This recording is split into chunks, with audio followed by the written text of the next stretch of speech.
Hello again, welcome back to the Horizon Forbidden West Seeds of Rebellion Kickstarter unboxing experience. We've already done 4 parts so far. We've looked at the main game, the deluxe pack, the upgrade pack, and the Kickstarter pack. So that stuff has all been done. That's all sort of like the main game and the bonusy stuff. So we're going to start looking through these here expansions. So we have Lowland, Sky, Tide, and Desert. So each of these should come with new areas to explore and some new enemies to fight. And they're also really nice big boxes. So looking forward to this. I think in this video we're going to take a look at the Lowland expansion, which looks pretty sick. So this is a pretty big box. It's probably one of the bigger ones. See, on the front you've got the Lowland tribes, sort of like swampy, marshy looking village, I guess. As we've come to expect, there is nothing on the back. Right, let's open him up.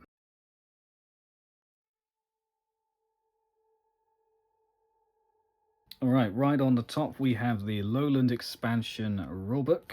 So there's going to be different gameplay stuff, and we've got some new maps. So it says, Horizon Forbidden West Seeds of Rebellion Lowland Expansion is an expansion to the cooperative campaign game Horizon Forbidden West Seeds of Rebellion. Who knew? A deadly Slaughterspine carves a path of destruction across lowland territory. Can the Marshals fell this mighty machine? This expansion introduces a new narrative-driven side quest to the Seeds of Rebellion campaign, featuring 2 encounters with the Slaughterspine on bespoke maps. Very cool. Then we have some information on all the stuff that we're going to get, including the Slaughterspine of note. Alright, the rest of the rulebook goes through certain things that you have to know. So there's the actual side quests themselves, alternate game modes, and then also at the back we've got the machine information about the Slaughterspine in the different encounters. So that says encounter 2, and I can't see encounter 3, so I guess that's further back. And we've got some more there. Okay, so that's the rulebook. Next up we have a paper map. So I'm guessing this is going to be the actual map, the play area. Yeah, so it folds out like this. So it's actually sort of like a thick paper rather than using card as they have done for previous expansions. And I can see why they've done that. They wanted a large play area, but for it to still fit in the box, but they also wanted to reduce on the amount of like card they were producing. So I guess that's kind of fair enough. Might seem like a bit of a component downgrade compared to previous games, but the base game is in like a ring binder anyway on paper, so it's not a huge difference from the base game of Forbidden West, but it's an interesting choice. I guess I'd have to play in it to see how bad it is, but I think really playmats don't need to be like hard playmats or neoprene. They can do the job. Don't know. Conflicting thoughts on that. Anyway, in here you can see the big boy himself. You've also got 3 playable characters and a bunch of cards. I think we have to start with the Slaughterspine, don't we? Because he looks pretty awesome. Here he is. The Slaughterspine. Wow. That is incredible. That looks really nice. Really big as well. Not too far off the Thunderjaw miniature, I think, from Zero Dawn. I can see why this was one of the bigger boxes. Yeah, he is excellent and very weighty as well. I think people that are good at painting miniatures would have an absolute field day with him. Let's look at these little guys. So here we have the Rain Trace Elementalist, I think his name is. Something like that. Anyway, so he's a new playable character from the Lowland tribe. So that's pretty cool. Again, these would be used in maybe the side quests and bonus modes. You wouldn't be able to use these characters in the main game, I don't think. This is a Canopy Scout.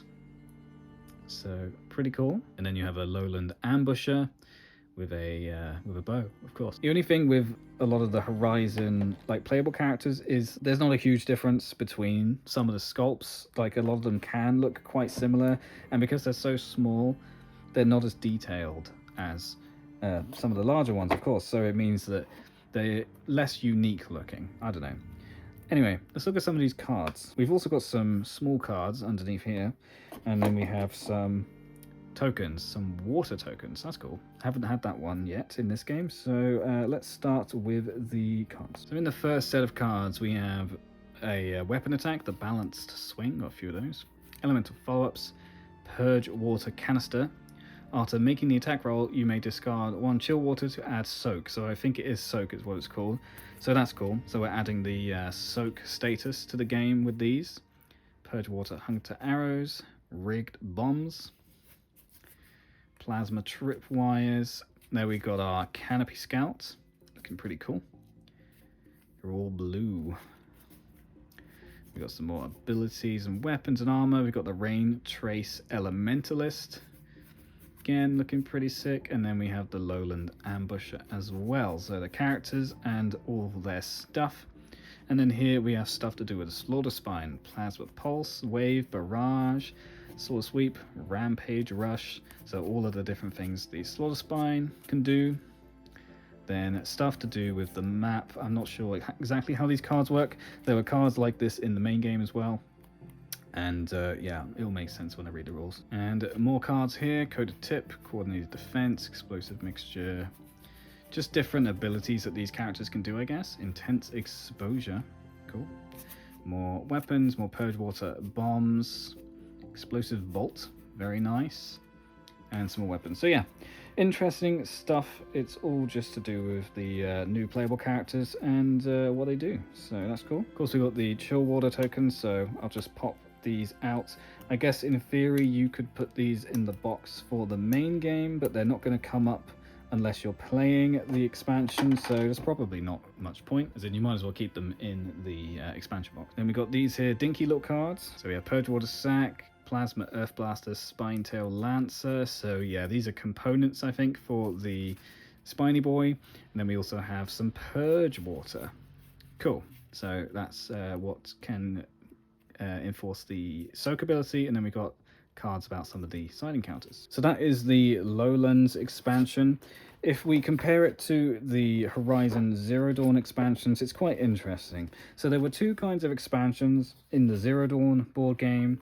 You had the expansions which were they added lots of machines, so lots of little machines were added in those ones, and sometimes there was a playable character or maybe just some more enemies and some more cards, more equipment, that sort of stuff. And then you had the expansions which were the giant boss expansions like the Thunderjaw and the Stormbird, whereas this expansion seems to kind of do mostly just the large boss expansion. So obviously you've got the Slaughterspine here, but you've also got some playable characters and cards to go with them. So it's a bit of a mix of both, but without the extra machine miniatures, which is a bit of a shame, because the machines is, for me, the most fun part of the Zero Dawn game, is all the different designs. But I guess if you think about it, they've already done that with Zero Dawn. You know, all those expansions have got most of those machines in already. So what would be the point of rehashing them and just printing the same machines? I guess the expectation is that you can use the machines from those games in the Forbidden West game using the upgrade pack, and then you can have them anyway. So if you, assuming you already own them, of course. Interesting. Anyway, enough of me blabbering. That's the Lowland expansion. In the next video, we'll take a look at the Sky expansion. So I'll catch you then.